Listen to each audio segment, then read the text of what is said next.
স্বাভাবিকভাবেই বিশ্বব্রহ্মাণ্ডের গভীর অন্ধকার থেকে আগত 3I অ্যাটলাস নামের ধূমকেতুটি বর্তমানে হয়ে উঠেছে ওই বিজ্ঞানীদের কাছে এক বিরাট রহস্য। তাছাড়া জানা যাচ্ছে এই ধূমকেতুটির প্রায় 2,09,000 কিলোমিটার প্রতি ঘন্টা বেগে অন্তরিক্ষে ছুটে চলেছে, কিন্তু এখনো পর্যন্ত কোনো ধূমকেতুর এত বেগ এর আগে রেকর্ড করা হয়নি।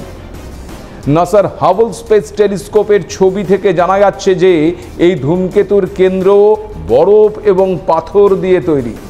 এর আকার প্রায় 5.6 কিলোমিটার বলে অনুমান করা হচ্ছে। ধূমকেতুর কেন্দ্র থেকে ধুলো এবং গ্যাসের ঘন স্তর বের হতে দেখা যাচ্ছে। সূর্যের তাপে এর পৃষ্ঠ গলে যাওয়ার ফলে একটা উজ্জ্বল ল্যাজ তৈরি হয়েছে।